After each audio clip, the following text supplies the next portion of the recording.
देखिए, stock exchange पर बहुत सारी कंपनियां लिस्टेड है।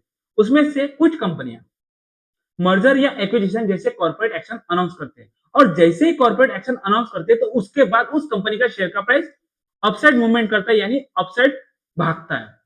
तो आपने कभी सोचा why does the share price increase after a merger, यानी मर्जर के बाद शेयर प्राइस क्यों भागते हैं? या फिर आपको इसका जवाब पता है? देखिए, इसके पीछे मल्टीपल रीजन हो सकते हैं, तो हम हर रीजन को स्टेप बाय स्टेप समझने की कोशिश करते हैं। फर्स्ट रीजन है चीप एक्विजिशन।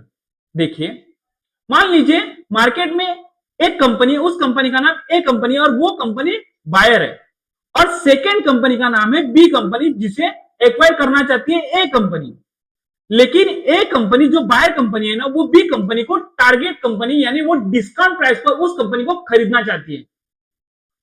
और ये जो ए कंपनी है ना, वो लार्ज कैप कंपनी है, और ये जो बी कंपनी है वो स्मॉल कैप कंपनी है। तो स्मॉल कैप कंपनी कभी भी लार्ज कैप कंपनी से कॉम्पीट नहीं कर सकती, क्योंकि लार्ज कैप कंपनी के पास डिस्ट्रीब्यूशन नेटवर्क बहुत ही स्ट्रांग होता है। अगर वो किसी स्मॉल कैप कंपनी जो प्रॉफिटेबल है, उस कंपनी का सेल्स ग्रोथ रेशियो बहुत अच्छा है, अगर उस कंपनी को एक्वायर करती है तो डिस्ट्रीब्यूशन नेटवर्क की वजह से वो कंपनी फ्यूचर में बड़ी हो सकती है।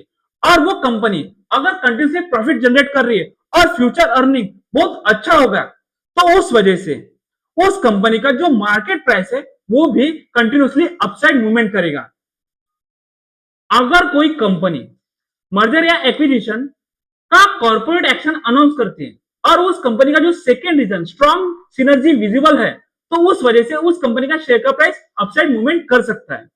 अगर मान लीजिए वो कंपनी की जो कॉस्ट है वो सेविंग इमीडिएट विजिबल होती है, और उस कंपनी का जो मार्जिन है वो कंटिन्यूसली अगर इंप्रूव हो रहा है, तो उस वजह से उस कंपनी का स्टॉक रैली कर सकता है, यानी उस कंपनी का शेयर का प्राइस अपसाइड मूवमेंट कर सकता है। अगर उस कंपनी का कॉस्ट सेविंग विजिबल बिल्कुल भी नहीं है और उस कंपनी की मार्जिन इंप्रूव अगर नहीं होती है, तो उस वजह से उस कंपनी का शेयर का प्राइस नीचे गिर सकता है। थर्ड रीजन है स्ट्रेटेजिक फिट परफेक्ट। देखिए, जो भी कंपनी मर्जर या एक्विजिशन जैसा कॉर्पोरेट एक्शन अनाउंस करती है, अगर उस कंपनी का कोर बिजनेस अलाइनमेंट होगा और उस वजह से उस कंपनी का जो इन्वेस्टर है अगर वो कॉन्फिडेंट रहेगा, तो उस वजह से उस कंपनी का शेयर का प्राइस अपसाइड मूवमेंट कर सकता है। फोर्थ रीजन है मोनोपोली पावर। देखिए, स्टॉक एक्सचेंज पर बहुत सारी कंपनियां, उसमें से कुछ कंपनियां मोनोपोली पावर रखती है।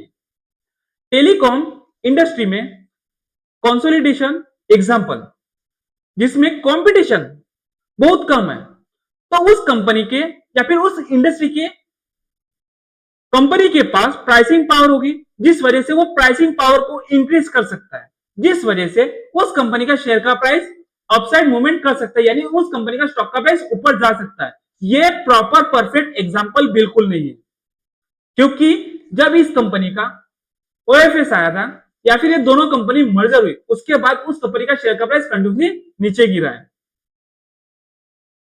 या फिर हम एक एग्जांपल लेकर या फिर ऐसा ही शॉर्ट में समझने की कोशिश करते हैं। मान लीजिए हमारे देश में 130 करोड़ की आबादी है।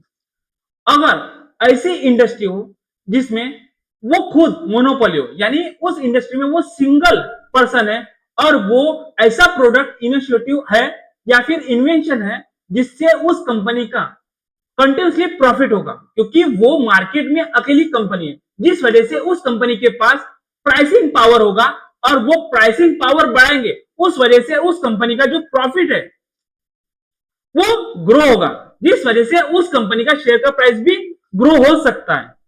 देखिए, अगर आप प्राइसिंग पावर की बात करते हो तो आप एप्पल का जो मोबाइल होता है ना, वो मोबाइल का जब भी न्यू मोबाइल लॉन्च होता है या न्यू वर्जन लॉन्च होता है, तो उसके प्रीवियस वर्जन से न्यू वर्जन की प्राइस हमेशा ज्यादा होती है। ये एप्पल के पास प्राइसिंग पावर है, जिस वजह से कंपनी को कंटिन्यूसली प्रॉफिट होता है। देखिए, कोई भी कंपनी मर्जर या एक्विजिशन जैसा कॉर्पोरेट एक्शन अनाउंस करती है तो उस कंपनी की स्टॉक पर कुछ इंपैक्ट होते हैं और वही इंपैक्ट को हम आज की इस वीडियो में जानने की कोशिश करने वाले हैं। जब कोई कंपनी मर्जर या एक्विजिशन जैसे कॉर्पोरेट एक्शन अनाउंस करती है तो सबसे पहला इंपैक्ट होता है कंपनी के प्रमोटर के होल्डिंग पर। अगर कोई भी कंपनी मर्जर या एक्विजिशन जैसे कॉर्पोरेट अनाउंस करती है तो सबसे पहले उस कंपनी के मालक की होल्डिंग चेक कीजिए। कभी कभी मर्जर के बाद प्रमोटर की होल्डिंग डायलूट हो जाती है, तो मर्जर होने के बाद उस कंपनी में न्यू प्रमोटर आ जाते हैं। तो सबसे पहले आपको देखना है कि मर्जर एक्विजिशन का इंपैक्ट प्रमोटर की होल्डिंग पर हो रहा है या नहीं। देखिए, अगर प्रमोटर की होल्डिंग चेंज हो रही है, अगर प्रमोटर की होल्डिंग इंक्रीज हो रही है तो ये गुड साइन है, क्योंकि उसका हाथ में उस कंपनी का कंट्रोल रहेगा। अगर प्रमोटर की होल्डिंग चेंज हो जाती है तो उस कंपनी का जो कंट्रोल है ना, वो किसी न्यू प्रमोटर के हाथ में जा सकता है। तो अगर उस कंपनी का कंट्रोल शिफ्ट होता है तो रिस्क परसेप्शन चेंज हो सकता है। सेकेंड इंपैक्ट होता है उस कंपनी के गुडविल क्रिएशन पर।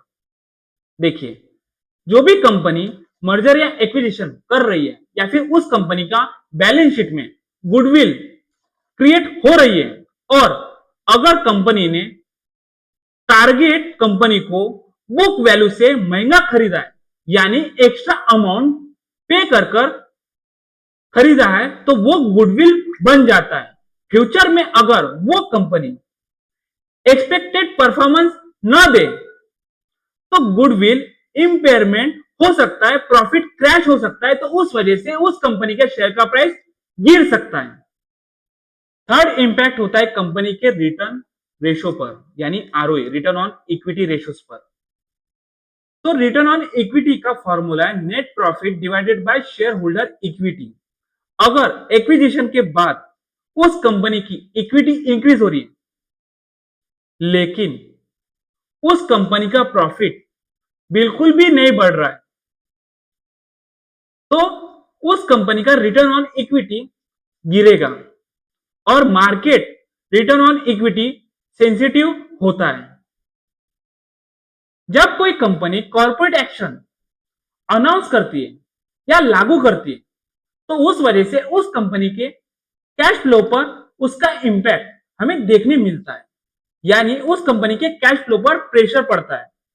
प्रॉफिट अकाउंटिंग में पॉजिटिव हो सकता है बट उस कंपनी का कैश फ्लो नेगेटिव हो सकता है।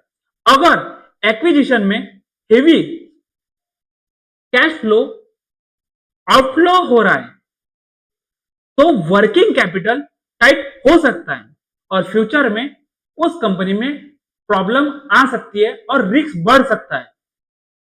अगर आप बिगनर इन्वेस्टर हो और बिगनर इन्वेस्टर से प्रो इन्वेस्टर बनना है तो सबसे पहले जो भी कंपनियां मर्जर या एक्विजिशन जैसे कॉर्पोरेट एक्शन लागू करती है तो उस कंपनी रिलेटेड रेड फ्लैग या फिर कौन सी ट्रैप हो सकते हैं, या फिर आपको रेड फ्लैग या फिर ट्रैप आइडेंटिफाई करना आना चाहिए।